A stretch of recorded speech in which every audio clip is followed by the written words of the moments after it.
এফডিসিতে সিনেমা নেই, নির্বাচন আছে। নির্বাচন খুব জমজমা। যদি আজকে 7 নাম্বার সিগন্যাল হয় যে ঝড় উঠবে, সবাই একটা শেল্টারের আশ্রয় নেয়। সেই শেল্টার হলো এই সমিতিগুলো।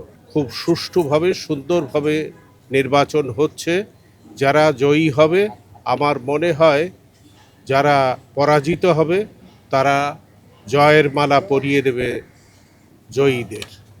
এটাই হবে নিয়ম সংস্কৃতি নির্বাচনের। আমাদের মধ্যে কোনো দ্বিধা বিভক্তি নেই। আমাদের পরিচালক বা সিনেমার লোকেদের মধ্যে কোনো দ্বিধা বিভক্তি নেই। কিছু লোক এসে দ্বিধা বিভক্তি করার চেষ্টা করে, তাদের আমি মনে মনে ঘৃণা করি। ভোটার উপস্থিতি অনেক ভালো, ভোট আসবে অনেক। এখনও তো সবে শুরু, ভোট হবে, অনেক ভোট আসবে এবং ভোট একটা উৎফুল্ল পরিবেশে, মানে আনন্দ ঘন পরিবেশে ভোট হচ্ছে। এ নিয়ে আমি খুব আনন্দিত। আমি একজন সিনিয়র মানুষ হিসাবে, সিনিয়র শিল্পী হিসাবে আমি খুবই আনন্দিত যে আনন্দ ঘন পরিবেশে একটি সুষ্ঠু নির্বাচন হচ্ছে। তারা সুযোগ পায়, যে কোনোভাবে ঢুকে পড়ে, তারা নেতৃত্ব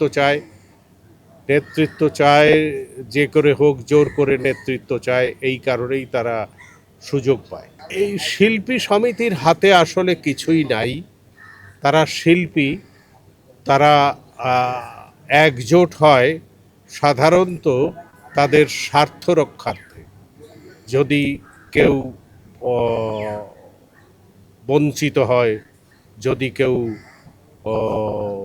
বঞ্চনার শিকার হয়ে প্রতিহিংসার শিকার হয়, সেই সব থেকে রক্ষা করার জন্যেই সাধারণত একত্রিত হয়। তারপরও তাদের স্বার্থ থাকে যদি এদেশে ছবি হয়, তাহলে অন্তত তারা সেখানে কাজ করে খেতে পারে।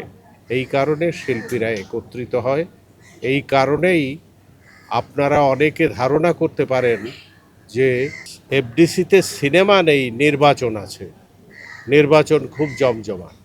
এটা আমি বলবো, এটা অবজ্ঞা করা উচিত না, এটা সঠিক হয়েছে। কারণ হলো, যখন সিনেমা ছিল তখন শিল্পীদের কিংবা পরিচালকদের কিংবা টেকনিশিয়ানদের কোনো ক্রাইসিস ছিল না।